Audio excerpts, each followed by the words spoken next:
예수님은 우리 안에 계속해서 솟아나는 샘, 영원한 생명을 가져다 주는 마르지 않는 샘물이 있다고 말씀하셨습니다. 그것이 뭐였지요?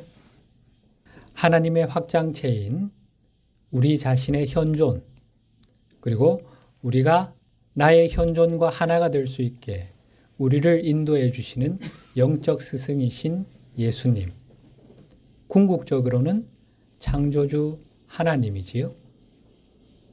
우리는 우리의 영적 스승이신 예수님과 하나됨으로써 나의 현존, 나아가 하나님과 하나됨을 이룰 수 있습니다.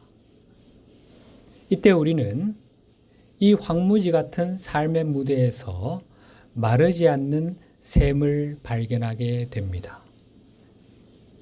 그것은 결핍과 고통으로 가득한 우리의 삶과 이 지구별에 넘치는 풍요와 기쁨, 행복을 가져다 줄 영생하도록 솟아나는 샘입니다. 하나님은 이 샘을 우리 안에 심어 놓으셨습니다. 따라서 이 샘을 발견하기 위해서는 우리 내면으로 들어가야 합니다. 그래서 우리는 지금 내면의 여정을 걷고 있는 중이지요. 지난 시간 삶에서 더 큰 풍요를 얻기 위해 우리가 취할 수 있는 접근 방식 3가지를 살펴봤지요. 첫째는 이 세상에는 우리가 누릴 수 있는 풍요의 양이 한정되어 있다고 추론하는 접근법이었지요. 두 번째는 자연 법칙에 대한 이해를 높임으로써 더 많은 풍요를 창조할 수 있다고 생각하는 접근법이었습니다. 세 번째는 두 번째 접근 방식과 영적인 접근 방식, 즉 더 많은 에너지를 물질 주파수대로 가져오기 위해 우리 안에 있는 마르지 않는 우물, 영생하도록 솟아나는 샘에 연결되는 것, 이 둘을 결합하는 방식이라고 했습니다.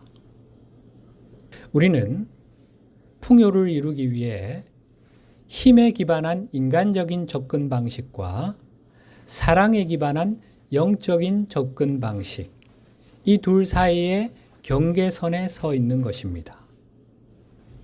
우리에게는 결핍의 의식과 풍요의 의식 사이에서 하나를 선택할 수 있는 선택권이 주어져 있습니다. 이것은 우리가 앞에서 배웠던 죽음의 의식과 생명의 의식, 이 둘 중 하나를 선택하는 문제입니다. 결핍의 의식과 풍요의 의식은 죽음의 의식과 생명의 의식에서 비롯되는 것이기 때문입니다. 물질 우주는 신의 빛으로 창조되었음을 우리는 잘 알고 있지요. 모든 것이 어머니 빛입니다. 창조주는 전체성과는 구별되는 허공을 창조하신 후 물질 주파수 범위 내에서 진동하는 일정량의 빛으로 그 구체를 채우심으로 물질 우주를 만드셨다고 했지요.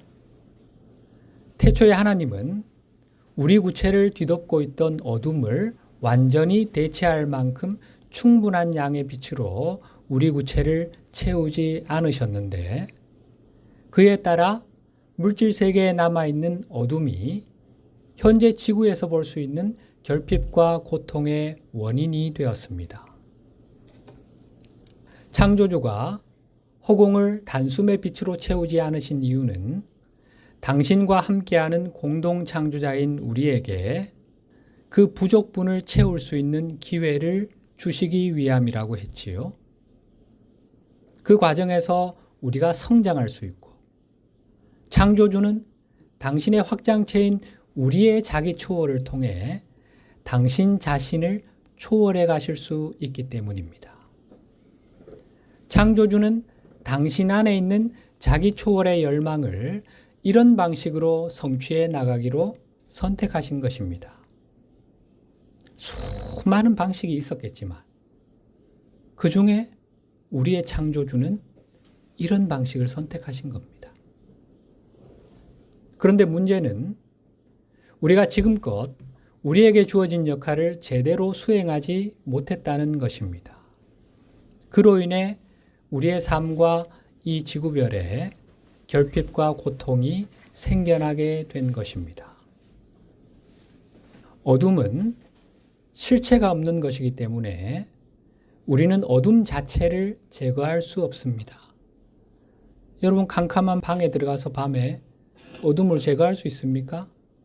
어떻게 어둠을 창문을 열고 이거를 좀 상자에 담아서 던지면은 없어집니까?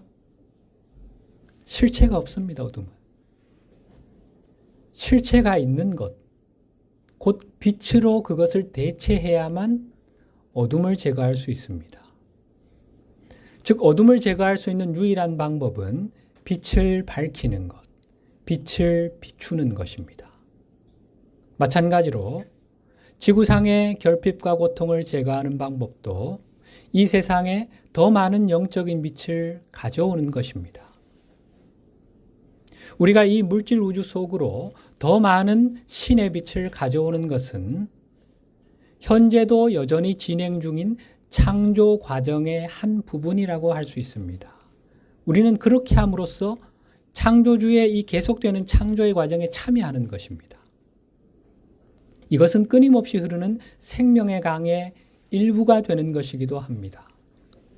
하나님은 당신의 피조 세계 속으로 당신과 함께하는 공동 창조자인 우리를 보내시어 이곳에 더 많은 빛을 가져오게 하심으로 세상과 우리가 더 큰 존재가 되길 바라고 계십니다.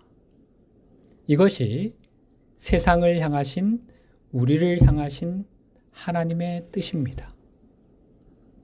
하나님의 참 뜻은 영적 세계의 빛을 우리가 살아가는 이 세상 속으로 가져오게 하시어 이곳에 넘치는 풍요가 구현되게 하는 것입니다.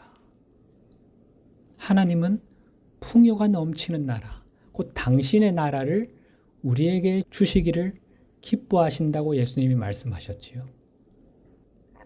이 땅에 넘치는 풍요를 구현하는 것, 이 미션을 우리에게 맡기신 것입니다. 하나님은. 우리는 하나님의 형상대로 지음받은 상상력과 자유의지를 지닌 존재이기 때문에 우리에게는 이렇게 할 수 있는 능력이 있습니다. 즉, 우리의 의식, 마음은 신의 빛이 이 세상 속으로 흐르게 하는 열린 문이 될 수 있습니다. 우리가 이 잠재력을 깨우고 발현하여 우리 마음을 통해 흐르는 영적인 빛의 양을 늘리면, 그것을 증폭시키면 이 물질 세계에서 우리가 창출하고 누릴 수 있는 풍요의 양도 그에 비례해서 증가하게 됩니다. 다만 우리가 영적인 영역에서 빛을 가져올 수 있기 위해서는 반드시 일정한 수준의 그리스도 의식을 성취해야만 합니다. 이것은 하나님이 정해놓으신 안전장치라고 할 수 있는데, 만약 영적인 빛을 올바로 사용할 수 있을 만큼 의식이 성숙하지 못한 상태에서 많은 양의 빛을 받게 되면 그것을 오남용할 수 있겠지요. 아직 세상 물정 모르고 철없는 어린아이에게 한 수백억, 수천억 정도를 그냥 이거 너 마음대로 써봐. 그럴 수는 없는 노릇 아닙니까? 우리의 의식이 낮기 때문에 우리가 아무리 구하고 찾고 두드려도 많은 빛을 보내주실 수가 없습니다. 예수님과 같이 우리의 의식이 높아지면 이 허공에서도 얼마든지 물질을 만들어낼 수 있는 그만큼의 빛을 보내주실 수 있는 거죠. 바로 이것, 즉 우리가 그리스도 의식을 성취함으로써 우리 의식을 통해 흐르는 빛의 양을 늘리는 것, 이것이 풍요를 창조하는 방식 중 사랑에 기반한 영적인 접근법이며 우리가 선택해야 할 방식입니다. 그런데 우리가 첫 번째 방식, 즉 힘에 기반한 인간적인 접근법을 선택한다면 지구에서 현재 사용할 수 있는 한정된 빛으로만 풍요를 창조할 수 있고 그 부족한 풍요를 내 것으로 만들어야 합니다. 그러기 위해서는 타인이 가진 풍요를 빼앗아야만 하고 그렇게 확보된 풍요를 어떻게든 지켜야만 하겠지요. 빼앗고 지키는 이 투쟁의 과정은 일생을 통해 지속될 수밖에 없을 겁니다. 오늘날 세상에서 가장 부유하다고 하는 사람들의 삶을 떠올려 보면 금세 알 수 있지요. 그들 대다수가 힘을 통해 부를 축적했고 그렇게 확보한 부를 지키는데 여생을 보내고 있습니다. 엄청난 부를 소유하고도 자신의 소유에 만족하지 못하고 늘 부족하다고 느끼며 더 많은 부를 얻으려고 달려가는 이들이 참 많지요. 과연 그들이 행복할까요? 이것은 단지 물질적인 풍요만 누릴 수 있을 뿐 진정한 풍요는 알지 못하는 길입니다. 그들은 물질적인 풍요를 진정한 영적 풍요, 즉 참 행복과 참된 마음의 평화로 결코 바꿀 수 없습니다. 우리는 이제 지금껏 우리가 취해왔던 이런 원시적인 접근법을 버리고 더 나은 접근 방식을 선택할 수 있습니다. 우리 마음은 신의 빛 위에 어떤 이미지도 투사할 수 있는 능력을 가지고 있습니다. 사실 우리 마음은 늘 매 순간 창조를 하고 있지요. 우리 마음은 쉴 줄을 모르지요. 계속해서 어머니 빛 위에 어떤 형태로든 멘탈 이미지를 투사하고 있지요. 지금 이 순간도 우리 마음은 쉼 없이 작동하고 있지 않습니까? 무언가를 떠올리는 것이 바로 어머니 빛을 향해 정신적인 이미지를 투사하고 있는 것이며 이것은 우리가 무의식적으로 창조 행위를 하고 있는 것입니다.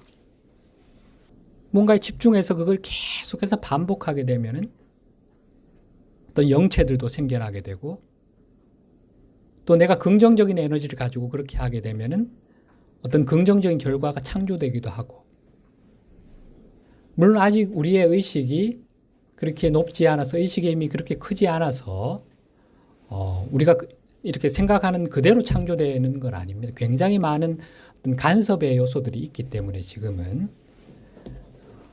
하지만 이제 우리가 그리스도 의식을 성취해서 높은 수준의 그리스도 의식을 얻게 되면은 내가 떠올리는 즉시 그대로 창조가 이루어지게 됩니다. 물고기 2마리, 보리떡 5개로 5천 명을 먹이고 조금 더 남을 정도로 창조를 해야지 하고 예수님이 그렇게 떠올리시면은 그대로 어머니 빛이 그 형상을 취해서 나타내 주시는 겁니다. 여기서 문제는 우리의 멘탈 이미지를 담아내는 데 사용되는 빛, 그 어머니 빛이 어디서 오느냐 하는 것입니다. 하나님의 원래 계획에 따르면 우리는 영적 세계에 머물고 있는 자신의 현존과의 연결을 유지하면서 그 현존에게서 영적인 에너지, 어머니 빛을 받아 이 세상에 가져올 수 있습니다. 하나님의 확장체인 나의 현존은 영원히 마르지 않는 샘이니까요. 빛의 샘, 에너지의 샘이죠. 우리 마음에는 영적인 빛의 진동수를 물질 주파수대로 낮출 수 있는 능력이 있다고 했지요. 하나님은 우리가 이 능력을 사용해 영적인 빛을 이 물질계로 가져온 다음 그 빛 위에 멘탈 이미지를 투사하여 물질의 형상을 창조함으로써 그렇게 풍요를 누릴 수 있게 하셨던 것입니다. 이것은 타인에게서 풍요를 빼앗지 않고도 바라는 모든 것을 이루어 줄 수 있는 우리만의 진의를 가지고 있는 것과 같다고 할 수 있습니다.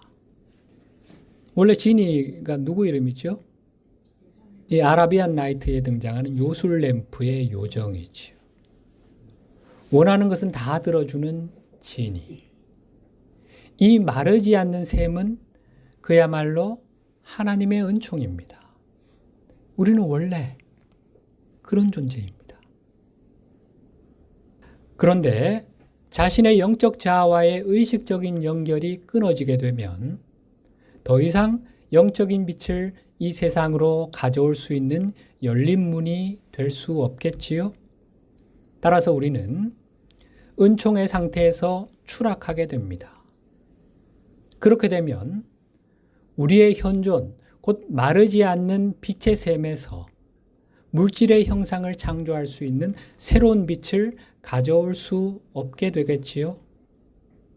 그렇다고 이것이 더 이상 우리가 어머니 빛 위에 멘탈 이미지를 투사할 수 없다는 의미는 아니지요. 이 두 능력은 분리될 수 있다고 했지요. 새로운 빛을 가져올 수는 없어도 창조는 여전히 할 수 있는 것입니다. 무엇으로 하지요? 이제부터는 물질 주파수 영역대로 이미 유입되어 있는 기존의 빛만을 사용해서 창조를 해야 하지요. 새로운 빛, 더 많은 빛을 불러올 수 없으니까요. 그러면 당연히 빛으로 창조할 수 있는 풍요의 양이 한정될 것이고 모두가 누리기에는 부족하게 되겠지요. 자기 현존과의 연결이 유지되고 있다면 우리가 삶에서 구현할 수 있는 풍요의 양에는 제한이 없습니다. 하나님에게 한계란 없으니까요. 무한이신 하나님은 공동 창조자인 우리가 사용할 수 있는 빛을 무한히 가지고 계시니까요. 하나님은 우리에게 무한한 빛을 제공하실 수 있으며 유일한 제한이 있다면 공동 창조자인 우리가 자신의 창조력을 스스로 제한하는 것뿐입니다. 에이, 우리가 무슨 창조를 해? 한간 물질적인 존재일 뿐인 우리가 신의 확장체라고? 신이라고? 그런 신성모독적인 생각은 하지도 마라. 그러다가 지옥 가. 그런 망상이고 자아도취는 일찌감치 버려야 정상적인 사람으로 사는 거야. 집단의식이죠. 우리 인류의 집단의식. 예수님이 어디를 봐서 정신 이상자입니까? 붓다의 어느 부분이 자아도취입니까? 그분들과 우리의 유일한 차이라면 그분들은 자신이 하나님의 아들이며 신과 함께하는 공동창조자라는 이 놀라운 비밀을 깨닫고 받아들였고 우리는 그렇지 못하다는 것뿐입니다. 이 사실을 정말 깨닫고 온 가슴으로, 온 마음으로 받아들이게 되면 우리는 그때부터 하나님으로부터 무한한 빛을 끌어와서 지구별에 넘치는 풍요를 창조할 수 있는 그런 하나님의 자녀로 그리스도로 그렇게 살아갈 수 있게 됩니다. 우리 마음은 자신의 현존에게서 흘러오는 빛의 통로, 도관이라고 할 수 있습니다. 이 도관의 크기에 따라 이것을 통해 흐를 수 있는 빛의 양이 결정됩니다. 원래 우리는 일정한 크기의 영적인 도관을 가진 상태로 물질계로 내려왔습니다. 우리가 자신의 재능을 향상시키면 신은 더 많은 영적인 에너지를 보내주게 되고 이로써 우리의 창조력이 더 커지도록 우리는 그렇게 설계된 존재들입니다. 그러나 대다수 사람은 자신의 참된 근원을 점차 망각하게 되었고 영적인 자아와의 의식적인 연결도 끊어지게 되었지요. 그로 인해 빛의 도관의 크기가 줄어들게 되었고 우리는 우리의 육체가 겨우 생존할 만큼만 빛이 흐르는 상태가 되었습니다. 현재 우리에게는 모두가 누릴 정도로 넉넉한 풍요를 구현할 수 있을 만큼의 충분한 빛이 없습니다. 현재 의식 상태에서 우리에게 남아있는 유일한 선택권은 물질 주파수대로 이미 유입되어 있는 빛, 기존의 빛만을 사용하여 풍요를 창조하는 방법뿐입니다. 오늘날 지구에는 한정된 양의 에너지만이 존재합니다. 이 말은 더 많은 풍요를 누리려면 다른 사람의 에너지를 빼앗아야 한다는 뜻입니다.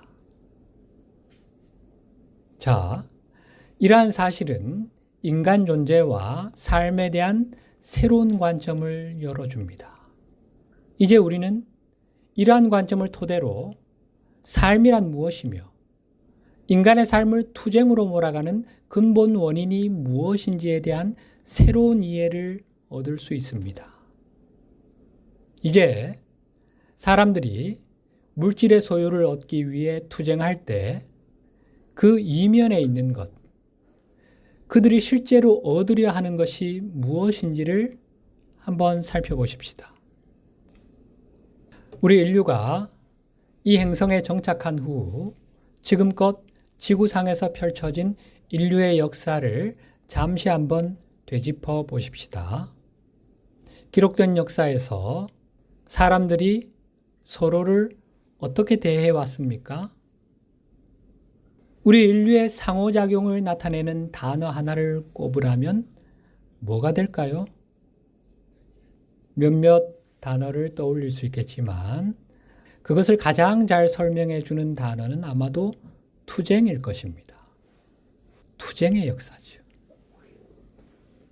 인류의 상호작용은 개인 간의 투쟁, 집단 간의 투쟁, 그리고 우리 인류와 우리의 어머니인 자연 사이의 투쟁으로 특징 지을 수 있습니다.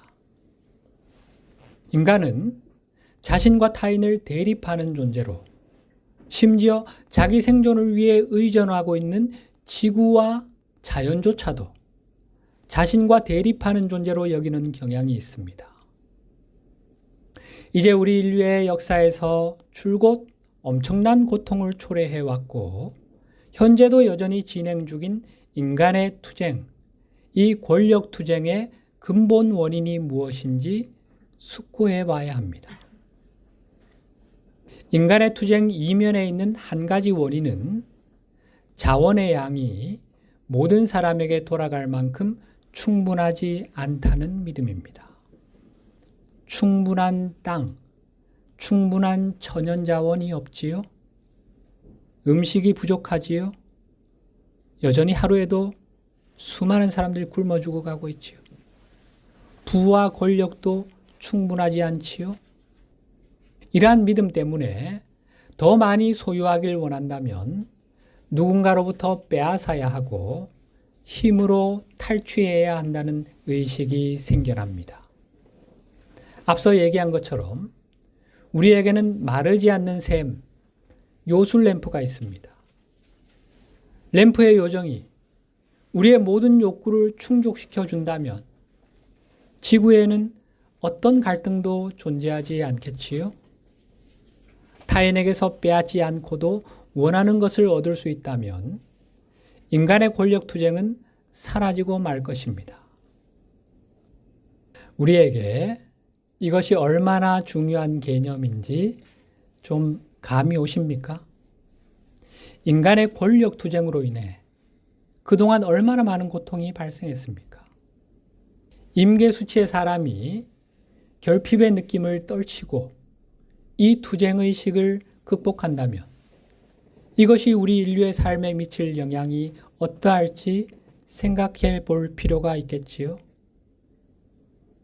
타인에게서 빼앗거나 어머니 자연으로부터 강탈하지 않고도 풍요로운 삶을 누릴 수 있다는 사실을 받아들인다면 우리 앞에 새로운 장이 펼쳐지겠지요. 우리 인류는 새로운 역사를 써나가게 될 것입니다. 우리를 돕고 계시는 영적 스승님들은 우리에게 지금 그걸 기대하면서 이렇게 지켜보고 계시죠. 어떻게든 우리가 그럴 수 있게 도와주고 계시죠. 우리는 지금 그 황금 시대에 지금 첫 발을 내딛고 있습니다. 우리가 그 시대를 열어야 하는 주역들입니다, 여러분. 태초에 어머니 빛을 만드실 때 하나님은 그 안에 안전장치 하나를 심어두셨습니다. 그것은 모든 형상을 무형의 상태로 되돌리는, 수축하는 힘입니다.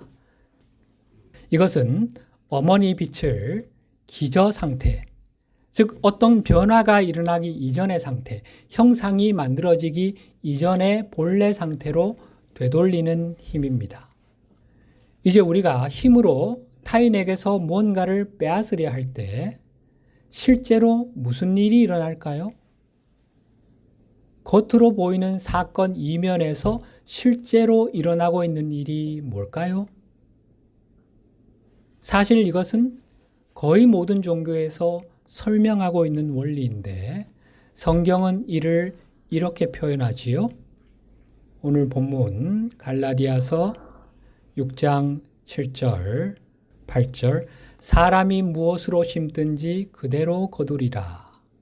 자기의 육체를 위하여 심는 자는 육체로부터 썩어질 것을 거두고 성령을 위하여 심는 자는 성령으로부터 영생을 거두리라. 마태복음 7장 12절 무엇이든지 남에게 대접을 받고자 하는 대로 너희도 남을 대접하라. 여기에 담겨 있는 우주의 원리가 뭐지요? 우리가 공부를 했었지요, 앞에서. 우주 거울이죠. 이 말씀들은 물질 우주가 작동하는 가장 중요한 원리를 설명하고 있습니다. 우리가 이미 공부한 내용인데 핵심을 요약하면 하나님은 거울처럼 작동하는 우주를 창조하셨다는 것입니다. 우리의 생각이나 감정, 말, 행동 등은 어떤 형태로든 에너지 자극을 일으키게 됩니다. 이것이 시공간의 연속체 속으로 날아가서 우주의 내층을 통과하여 우주 거울에 반사되어 다시 우리에게 되돌아오게 됩니다. 이것이 우주가 작동하는 원리입니다. 내가 심는 대로 거두게 되어 있는 거지요. 내가 대접받고 싶은 대로 남에게 대접하면 내가 행한 그대로 돌려받게 되는 것이 우주의 이치라는 것입니다. 우주는 어머니 빛으로 만들어졌고 이 빛은 어떤 형상이든 취할 수 있는 만물의 기본 진료입니다. 그런데 어머니 빛은 스스로 형상을 취할 수는 없습니다. 어머니 빛이 형상을 취하기 위해서는 반드시 자기의식을 지닌 존재가 마음으로 어떤 멘탈 이미지를 만들어서 그것을 빛 위에 겹쳐 놓아야 합니다. 어머니 빛은 자기의식을 지닌 존재가 마음에 품고 있는 멘탈 이미지가 무엇이든 그것을 구체적인 형상으로 구현해냅니다. 즉 우리가 마음속에 지니고 있는 것, 어떤 감정, 생각, 믿음, 정체감 등과 같은 것이 어머니 빛에 투사하는 이미지를 결정하고 그 결과 어머니 빛이 어떤 형상을 만들어낼지가 결정됩니다. 자, 이것이 우주가 작동하는 원리라면 우리가 만약 삶이 투쟁이라는 멘탈 이미지를 갖고 있다면 어떻게 될까요? 삶은 투쟁이야. 내가 경쟁해서 반드시 이겨야 돼. 죄를 짓눌러야만이 내가 저 부를 획득할 수 있어. 권력을 얻을 수 있어. 이런 생각을 가지고 있는 사람에게는 우주가 어떻게 작동할까요? 뭘 돌려줄까요? 우주는 틀림없이 삶이 투쟁이라는 우리의 믿음을 반영하는 상황을 우리에게 되돌려 주겠지요. 우리가 품은 생각, 믿음을 그대로 물리적인 현실로 구현해서 우리에게 되돌려 주는 거지요. 이것이 삶이 투쟁이 되는 메커니즘입니다. 자유의지의 법칙은 홀로 존재하지 않습니다. 그것은 작용 반작용의 법칙이라는 극성과 함께 존재합니다. 따라서 자유의지의 법칙에 따라 우리에게는 어떤 이미지든 어머니 빛 위에 투사할 수 있는 권리가 있기는 하지만 작용 반작용의 법칙은 어머니 빛으로 빚어진 것, 우리가 창조한 그것을 우리가 반드시 경험할 것을 요구합니다. 어떤 것을 창조할 때 필연적으로 우리는 자신이 창조한 것을 물리적인 환경, 물리적인 현실이라는 형태로 경험하게 된다는 것입니다. 이것이 하나님의 공의이며 하나님은 이를 통해 우리가 자신의 창조력을 잘 사용하는 법을 배울 수 있게 하신 것입니다. 행위에 따른 결과를 경험하지 않고도 원하는 것은 무엇이든 할 수 있는 우주에 살고 있다고 상상해 보십시다. 이런 환경에서 우리가 어떻게 배움을 얻을 수 있을까요? 어떻게 창조력을 향상시킬 수 있지요? 의식을 어떻게 성장시킬 수 있겠습니까? 과잉보호로 자기 행위의 결과, 선택의 결과를 경험하지 않게 하는 그런 부모 밑에서 자란 아이들을 생각해 보십시오. 그런 아이들은 버릇이 없고 뭐든 자기 마음대로 할 수 있다는, 세상은 내 마음대로 되는 곳이네 라는 생각을 하는 경향이 강하지요. 여기에는 더 깊은 진실이 있는데 사실 아이들의 내면 깊은 곳에는 부모가 자신의 행동에 제한을 가해주길 바라는 마음이 있습니다. 그래서 아이는 오히려 점점 더 버릇없이 행동하게 됩니다. 이것의 더 깊은 면은 부모의 엄격함을 끌어내려는 시도라고 할 수 있습니다.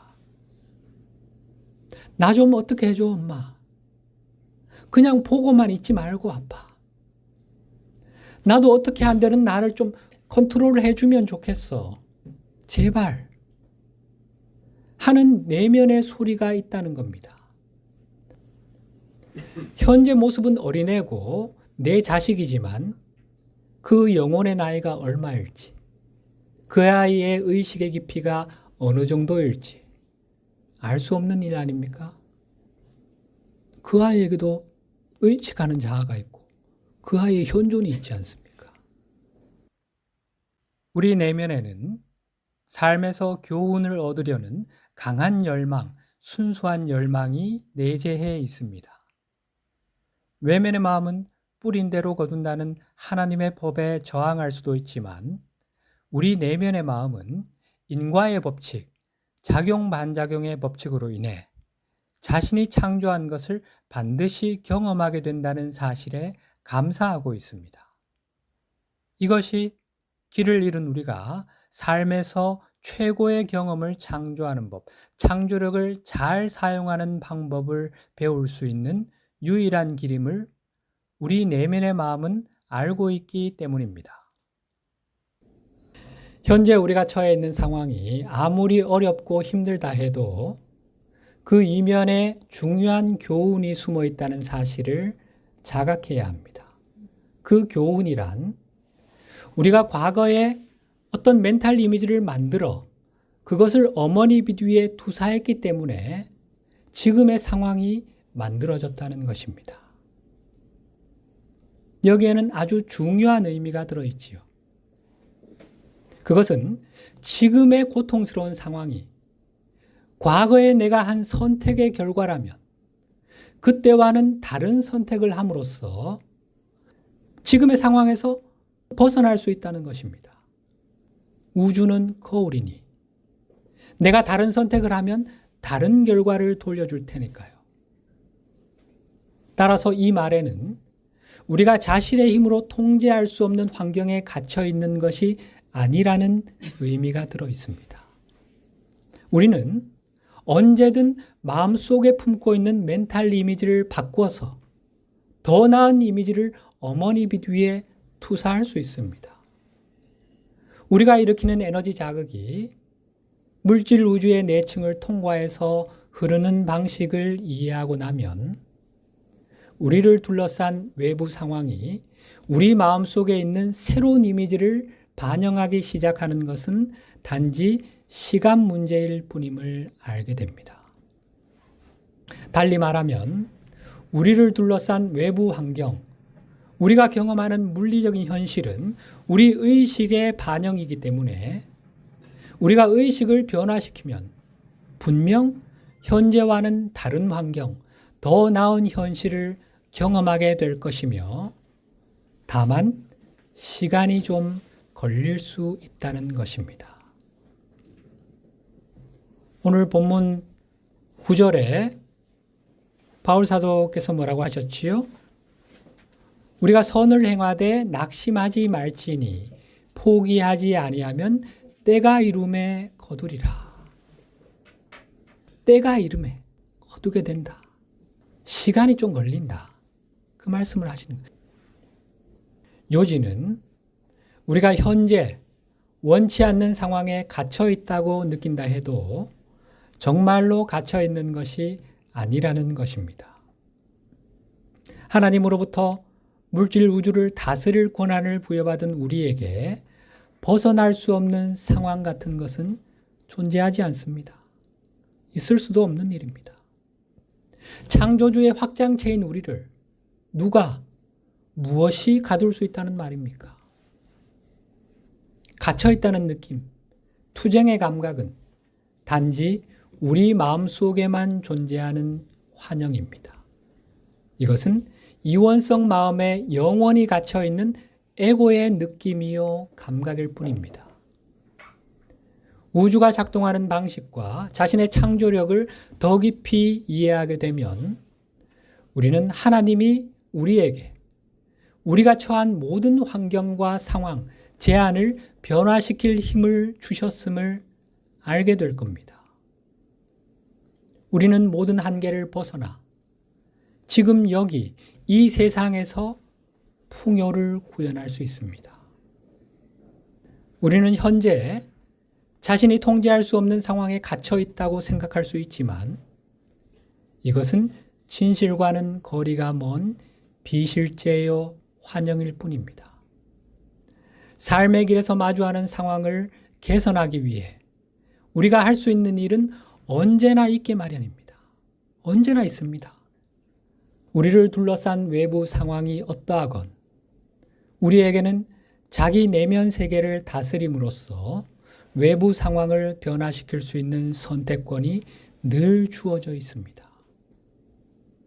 현재 외부 환경이 단지 자신의 내면 세계가 물리적인 현실로 구현된 결과임을 이해하게 되면 마음속의 멘탈 이미지를 바꿈으로써 우주 거울에 반사되어 돌아오는 것을 분명 바꿀 수 있게 되겠지요? 오늘은 여기까지 하고 다음 주에 계속 이어서 하겠습니다.